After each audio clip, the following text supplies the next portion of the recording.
Hello guys, welcome back to Sirappu media 2.0. நான் உங்கள் உதய். இந்த வீடியோவில் நம்ம எதை பற்றி பார்க்க போகிறோம் அப்படின்னு பார்த்தீங்கன்னா, பிக் பாஸ் சீசன் 8ஓட 13வது வாரத்துக்கான 5வது நாளுக்கான மதிய நேர ஓட்டிங் முடிவுகளை தான் இந்த வீடியோவில் முழுசாக பார்க்க போகிறோம்.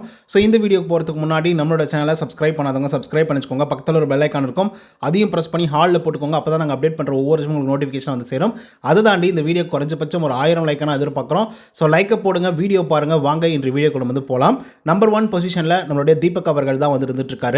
அவர் வாங்கிய ஓட்டுகளோட எண்ணிக்கை அப்படின்னு சொல்லி பார்க்கும்போது 1,3723 ஓட்டுகளாகும். பர்சன்டேஜ் வைஸ் அப்படின்னு சொல்லி பார்க்கும்போது 14.74% வந்து இருந்துட்டு இருக்காரு நம்மளுடைய தீபக் அவர்கள். ஸோ இவரை பொறுத்தவரையிலும் ஒரு அட்டகாசமான வாக்குகள் இந்த வாரத்தில் வந்து வாங்கிட்டு இருக்காரு. அவர் எதிர்பார்த்ததை விட அவர் எதிர்பாராத விதமாக அதிகப்படியான வாக்குகள் வந்திருக்கு அப்படின்னு தான் வந்து சொல்லி ஆகணும். ஸோ அவர் வந்து ஒரு வேளை பணப்பொட்டியை தூக்கினாலையும் நல்ல விஷயமாக தான் வந்து இருந்துட்டு இருக்கும். பட் பொறுத்திருந்து பார்ப்போம். இந்த வாரத்தை கடந்துட்டாங்க அப்படின்னா தான் மிகப்பெரிய அளவில் மிகப்பெரிய ஒரு ஆப்பர்ச்சுனிட்டி வந்து கிடைக்கும். அந்த விதத்தில் தீபக் அவர்களுக்கு கிடைக்கிறதுக்கான வாய்ப்புகள் இருக்குது. அதுக்கடுத்து தான் செகண்ட் பொசிஷனில் ரயான். அவர் வாங்கிய ஓட்டுகளோட எண்ணிக்கை அப்படின்னு சொல்லி பார்க்கும்போது 99,978 ஓட்டுகளாகும். பர்சன்டேஜ் வைஸ் அப்படின்னு சொல்லி பார்க்கும்போது 14.21% இருந்துட்டு இருக்காங்க நம்மளுடைய ரயான் அவர்கள். ஸோ இவர் அட்டகாசமாக ப்ளே பண்ணிட்டு இருக்காரு. இவரை பற்றி நம்ம பெருசாக வந்து பேசிக்கிட்டே தான் வந்து இருந்துட்டு இருக்கோம் ஒவ்வொரு வீடியோக்குள்ளேயும். இந்த வாரத்தில் கண்டிப்பாக இவர் தான் ரியல் வின்னர், அதில் எந்த விதமான மாற்று கருத்துமே கிடையாது. பட் டிடிஎஃப் வின் பண்ணுவாரா பண்ண மாட்டாரா அப்படிங்கிறத நம்ம பொறுத்திருந்தா பார்க்கணும். ஸோ ரயானை தொடர்ந்து ராணுவ அவர்கள் 3வது பொசிஷனை வந்து பிடிச்சிருக்காரு. அவர் வாங்கிய ஓட்டுகளோட எண்ணிக்கை அப்படின்னு சொல்லி பார்க்கும்போது 92,040 ஓட்டுகளாகும். பர்சன்டேஜ் வைஸ் அப்படின்னு சொல்லி பார்க்கும்போது 13.08% இருந்துட்டு இருக்காங்க நம்மளுடைய ராணுவ அவர்கள். ஸோ இவரும் அட்டகாசமாக ப்ளே பண்ணிட்டு இருக்காரு அப்படின்னு சொல்கிற அளவுக்குலாம் எதுவுமே இல்லை. பட் இருந்தாலும் கூட ஓட்டிங்ஸ் அப்படிங்கிறதுல ரொம்ப ரொம்ப சூப்பராக வந்து பர்ஃபார்மன்ஸ் வந்து பண்ணிட்டு இருக்காரு. என்னதான் லாஸ்ட் வீக்கில் வந்து கொஞ்சம் தடுமாற்றம் வந்து இருந்தாலும் இந்த வாரத்தில் மறுபடியும் பயம் பிடிச்சிட்டான் அப்படிங்கிற மாதிரி வந்து ஓட்டிங்ஸ் வந்து வாங்கிட்டு இருக்காரு.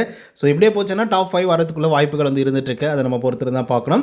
அதுக்கடுத்து தான் 4th பொசிஷனில் நம்முடைய விஜய் விஷால் அவர்கள் வந்து இருந்துட்டு இருக்காரு. அவர் வாங்கிய ஓட்டுகளோட எண்ணிக்கை அப்படின்னு சொல்லி பார்க்கும்போது 84,956 ஓட்டுகளாகும். பர்சன்டேஜ் வைஸ் அப்படின்னு சொல்லி பார்க்கும்போது 12.07% வந்து இருந்துட்டு இருக்காங்க நம்மளுடைய விஜய் விஷால் அவர்கள். ஸோ இவரும் வந்து ஒரு நல்ல வாக்குகள் வந்து வாங்கிட்டு இருக்காரு. அதில் எந்த விதமான மாற்று கருத்துமே கிடையாது. ஆனால் லாஸ்ட் வீக்கை விட இப்போ வந்து கம்பேர் பண்ணும்போது ரொம்ப ரொம்ப நல்லா பர்ஃபார்மன்ஸ் வந்து பண்ணிட்டு இருக்காரு. ஓட்டிங் வைஸ் மேபி அன்ஷிதாவுடைய வாக்குகள் விழுந்திருக்கிறதுக்கான வாய்ப்புகள் வந்து இருக்குது. ஸோ அதனால தான் விஜய் விஷாலுடைய பர்ஃபார்மன்ஸ் நல்லாவே வந்து இருந்துட்டு இருக்கு அப்படின்னு வந்து சொல்லலாம் லாஸ்ட் வீக்கை வந்து கம்பேர் பண்ணும்போது.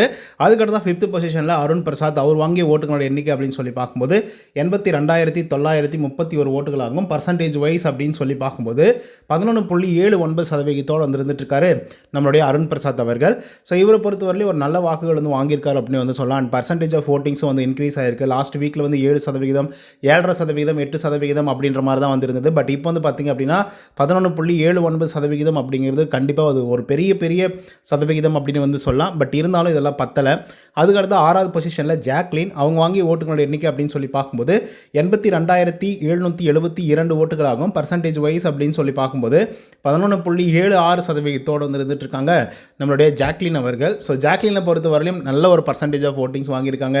எல்லாமே ஓகே தான். பட் இந்த வாரத்தோட தொடக்கத்தில் நம்பர் 1 பொசிஷனில் இருந்து கிட்டத்தட்ட 15% மேலான வாக்குகள் வந்து வாங்கியிருந்தாங்க. பட் இப்போது படிப்படியாக குறைஞ்சி இப்போ டேஞ்சர் ஜோனுக்கு வந்து வந்திருக்காங்க. ஸோ இப்படியே போச்சு அப்படின்னா ஜாக்லினோட நிலைமை ரொம்ப கஷ்டம்தான். அதுக்கடுத்த 7வது பொசிஷனில் பவித்ரா. அவங்க வாங்கி ஓட்டுகளோட எண்ணிக்கை அப்படின்னு சொல்லி பார்க்கும்போது 81,966 ஓட்டுகளாகும். பர்சன்டேஜ் வைஸ் அப்படின்னு சொல்லி பார்க்கும்போது 11.65% வந்து இருந்துட்டு இருக்காங்க நம்மளுடைய பவித்ரா ஜனனி அவர்கள். ஸோ இவங்களை பொறுத்த வரலையும் நல்ல வாக்குகள் வந்து வாங்கியிருக்காங்க. நான் முன்னாடி அருண் பிரசாத்துக்கு சொன்னது தான் பவித்ராவுக்கும் வந்து சொல்லுவேன். இந்த வாரத்தில் நல்லாவே வந்து வாங்கியிருக்காங்க. பட் இருந்தாலும் கூட இதெல்லாம் பத்தலையோ அப்படிங்கிற மாதிரி வந்து இருந்துகிட்ருக்கு. இதெல்லாம் வந்து 5வது வாரம் 6வது வாரம் வாங்க வேண்டிய ஓட்டுகள். பட் இப்போ வாங்கி ஒரு பிரயோஜனமும் இல்லை.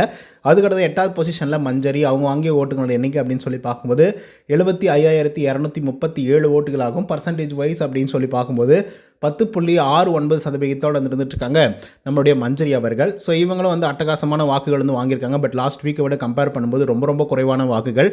இந்த வாரத்தில் அன்டவுட்டட்லி ஒரு ஆள் வந்து எவிக்ட் ஆகிறாங்க அப்படின்னா கண்டிப்பாக அது மஞ்சரியாக தான் வந்து இருந்துகிட்ருக்கோம். அண்ட் விஜய் சேதுபதி ஒவ்வொரு தடவையும் வந்து சொல்லிகிட்டே இருப்பார், மஞ்சரி நீங்கள் வந்து சூப்பராக பண்ணுறீங்க, நல்லா பண்ணுறீங்க, அதை மட்டும் பண்ணிக்கோங்க, நீங்கள் அழகாக இருக்கீங்க அப்படின்ற மாதிரிலாம் கூட வந்து சொல்லியிருக்காப்புல. பட் இருந்தாலும் மஞ்சரி அவர்கள் எவிக்ட் ஆகும்போது இவங்க வந்து ஒரு ஸ்ட்ராங்கான பிளேயர் அப்படின்னு வந்து சொல்லி தான் வெளியே அனுப்புவார்.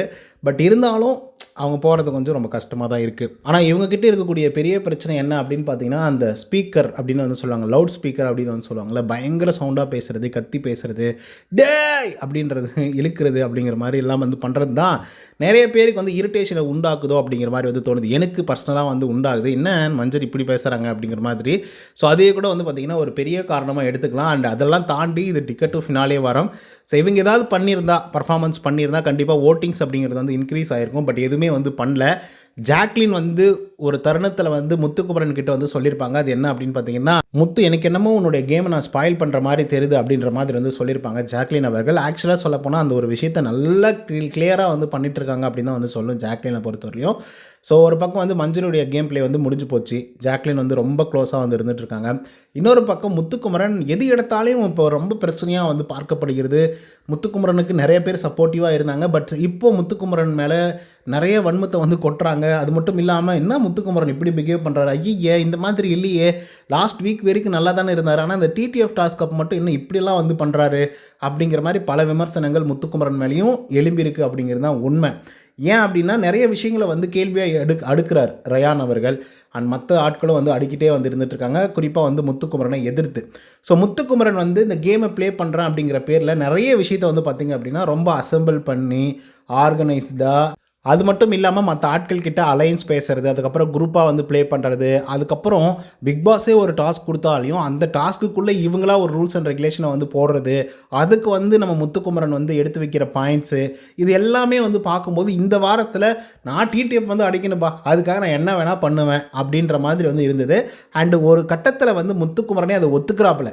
என்னென்னா ரயானை கூப்பிட்டு அதுக்கப்புறம் பவித்ரா கிட்ட வந்து சொல்லிட்டு இருக்காரு முத்துக்குமரன், இப்போ என்ன தான்ப்பா உனக்கு பிரச்சனை சொல்லுப்பா அப்படின்னு சொல்லி கேட்கும்போது, இல்லைடா இதுதான்டா அப்படின்னு வந்து சொல்லும்போது, ரயான் இப்போ நீ வந்து எத்திக்ஸோட விளையாடிருக்கேன், நான் அன்எத்திக்கலாக தான் விளையாடிருக்கேன், எனக்கு வந்து என்ன வேணும், பாயிண்ட்ஸ் வேணும், அதுக்காக நான் விளையாடினேன், அவ்வளோதான், வெரி சிம்பிள், இதுக்கு ஏன் இவ்வளோ தூரம் புலம்பிட்டு இருக்கா அப்படின்னு சொல்லிட்டு அவராகவே வந்து பார்த்திங்கன்னா அந்த விஷயத்தை வந்து முடிச்சு விட்ருப்பாப்புல முத்துக்குமரன். ஸோ உண்மையாக சொல்லப்போனால் எனக்கு பாயிண்ட்ஸ் வேணும், இந்த கேமில் ஜெயிக்கணும், அதுக்காக நான் என்ன வேணால் பண்ணுவேன், யாரை வேணால் கூப்பிட்டுப்பேன், அலையன்ஸ் பேசிப்பேன், குரூப்பாக சேர்ந்து ஒருத்தர் அடிக்கணும்னா அடிப்பேன், டார்கெட் பண்ணுவேன், என்ன வேணால் பண்ணுவேன் அப்படின்ற மாதிரி முத்துக்குமரன் வந்து பண்ணிகிட்ருக்காப்புல.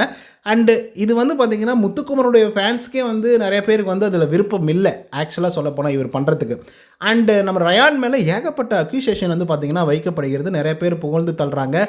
என்ன மாதிரியான விஷயங்கள் வருது, எங்கேருந்து வருது அப்படின்னு பார்த்தீங்கன்னா முத்துக்குமரனுடைய ஃபேன்ஸ் கிட்டேருந்து வருது. அண்ட் ரிவ்யூவர்ஸ்லாம் சில பேர் வந்து டேரெக்டாக புரூட்டலாக வந்து அட்டாக் பண்ணுறாங்க ரயான் அவர்களை. ஏன் அப்படின்னா அவன் டிடிஎஃப் வந்து வின் பண்ணுற மாதிரி வந்து இருந்துகிட்ருக்கான், எத்திக்கலாக நிறைய விஷயங்களை வந்து பண்ணுறான். ஏன்னா ஆரம்ப காலகட்டத்தில் முத்துக்குமரன் அவர்கள் கை நீட்டி சொன்ன ஆட்களில் வந்து ஒரு ஆளை நம்ம ரயான் அவர்களை பார்க்கலாம். ரயான் நீங்கள் வந்து இப்படி விளையாடக்கூடாது, இந்த மாதிரி பண்ணக்கூடாது, அந்த மாதிரி பண்ணக்கூடாது அப்படின்னு சொன்ன ஆள் தான் முத்துக்குமரன். பட் இப்போது அதுக்கு நேர் ஆப்போசிட்டாக வந்து முத்துக்குமரன் வந்து பண்ணிகிட்ருக்காரு. அதுக்கு நேர் ஆப்போசிட்டாக நம்மளுடைய ரயான் அவர்கள் விளையாடிட்டுருக்காரு அப்படின்னு தான் வந்து சொன்னோம். ஸோ இவங்க 2 பேருக்குள்ளே நடக்கக்கூடிய கிளாஸஸ்னால வெளியே இருக்கக்கூடிய ரசிகர்கள், அதுவும் குறிப்பாக வந்து முத்துக்குமரனுடைய ரசிகர்கள்லாம் ரயான் அவர்களை ரொம்ப ரொம்ப தாக்கி பேசுகிறாங்க அப்படின்னு தான் வந்து சொல்லணும். இது வந்து முத்துக்குமரனுக்கே நல்லதில்லை ஆக்சுவலாக சொல்ல போனால். ஏன்னா தெரியும் நல்லாவே, ஏன்னா நீ வந்து ஒரு அழுகினி மூஞ்சி அப்படின்னு சொல்கிறது, என்னடா பேசிக்கிட்டே வந்து இருக்குது அப்படின்றது, அதுக்கப்புறம் வந்து சொன்னதே திரும்ப திரும்ப சொல்கிறது, அமுல் பேபி அப்படின்னு சொல்லி மீம்ஸ் வந்து போடுறது, இதெல்லாம் வந்து ஆக்சுவலாக யாருக்கு ரிட்டர்ன் ஆகும் அப்படின்னு பார்த்தீங்கன்னா முத்துக்குமரன் அவர்களுக்கே ரிட்டர்ன் ஆகும் ஜென்ரல் ஆடியன்ஸ் சைடுலேருந்து. நீங்கள் ஒரு டயார்ட் ஃபேனாக இருந்தாக்கா அவன் என்ன பண்ணாலும் நான் ஏற்றுக்கிறேன் அப்படின்னு சொல்லி நீங்கள் ஏற்றுக்கலாம், புரியுதுங்களா? இட்ஸ் மீன்ஸ் முத்துக்குமரன் என்ன செஞ்சாலும் நம்ம ஏற்றுக்கலாம் அப்படின்னு சொல்லி ஏற்றுக்கலாம். ஆனால் ஜென்ரலாக வந்து பார்க்கும்போது ஐயே என்ன இவனுங்கெல்லாம் இப்படி பண்ணிகிட்ருக்கானுங்க, சரி இவனுக்கு போடு, யாரை ஒரு ஆளை சஃபர் பண்ணி கீழே டவுன் பண்ணி நீங்கள் அழுத்துறீங்களோ அவன் தான்டா மேலே வருவான். இதை தாண்டா எல்லா சீசன்களிலும் பண்ணிகிட்ருக்காங்க. அர்ச்சனாவை அத்தனை பேர் புள்ளி பண்ணதுனால தான் அர்ச்சனா டைட்டில் வின்னர். ஆரி அர்ஜுனன் அப்படின்னு சொல்லி சீசன் 4 வந்து ஒரு மனசு இருந்தாப்புல, ஒட்டுமொத்த பேரும் ஒட்டுமொத்த ஹவுஸ்மேட்ஸும் சேர்ந்து ஒரு ஆளை வந்து அகெய்னஸ்ட்டாக வந்து மாற்றி எதிர்த்து நின்னாங்க. ஸோ அதனால தான் ஆரி அர்ஜுனன் வெளியே வந்தாப்புல. ஸோ இந்த மாதிரி ஒவ்வொரு சீசன்லேயும் நம்ம வந்து சொல்லிக்கிட்டு போயிட்டே இருக்கலாம். ஸோ அந்த மாதிரி இருந்து அதுக்காக நான் வந்து ரயான் வந்து டைட்டில் அடிப்பார்னுலாம் சொல்லலை, முத்துக்குமரன் தான் டைட்டில் அடிக்கணும், அது எந்த விதமான மாற்று கருத்துமே இல்லை. என்னுடைய ஆசையும் வந்து அதுதான். பட் இருந்தாலும் ஒரு ஆளை ரொம்ப சஃபர் பண்ணுறது, ஒருத்தன் எடுத்து கேள்வி கேட்டான் அப்படின்றதுக்காகவே அவனை போட்டு அடின்னு அடிக்கிறது, அவனை போட்டு ட்ரோல் பண்ணுறது அப்படின்னு சொல்லி சில விஷயங்கள்லாம் வந்து பண்ணுறாங்க. அதெல்லாம் தாண்டி ரயான் அவர்களுக்கும் மிகப்பெரிய அளவில் பாராட்டுக்கள்லாம் வருதுன்னு வச்சுக்கோங்களேன். பட் மினிமலாக பண்ணக்கூடிய சில விஷயங்கள் வந்து முத்துக்குமரன் மேலே வந்து அது வெறுப்பாக மாறிடுமோ அப்படிங்கிற மாதிரி வந்து தோணுது. ஏன்னா அந்த மாதிரி தான் இந்த வாரம் முழுக்கவே வந்து நடந்துகிட்ருக்கு. நிறைய இடங்கள் வந்து ஓகே என்ன முத்துக்குமரனே இவ்வளோ மோசமாக நடந்துக்கிறாப்புல, என்ன இவ்வளோ தப்பாக பேசுகிறாப்புல, ரயானே கரெக்டாக பேசுகிறானே அப்படிங்கிற மாதிரி வந்து தோண ஆரம்பிக்குது. அதுக்கிடையில் நீங்கள் இந்த மாதிரி அமுல் பேபி, அவரக்காய் குஞ்சு இப்படிலாம் வந்து போட்டுருந்தீங்க அப்படின்னா கண்டிப்பாக அப்சல்யூட்லி முத்துக்குமரனுக்கு இது நெகட்டிவாக அமையறதுக்கான வாய்ப்புகள் இருக்குது. பட் அவர் தான் டைட்டில் வின் பண்ணுவார். ஸோ இதை பற்றின உங்களோட கருத்துக்கள் என்ன அப்படிங்கிறத கமெண்ட்ஸில் சொல்லுங்கள். இந்த வீடியோ உங்களுக்கு வந்து பிடிச்சிருந்தா லைக் அண்ட் சப்ஸ்கிரைப் பண்ண மாதிரி அதிகம் இன்னொரு தவணை சந்திக்கிறேன். Until than bye from Uday. நன்றி, வணக்கம்.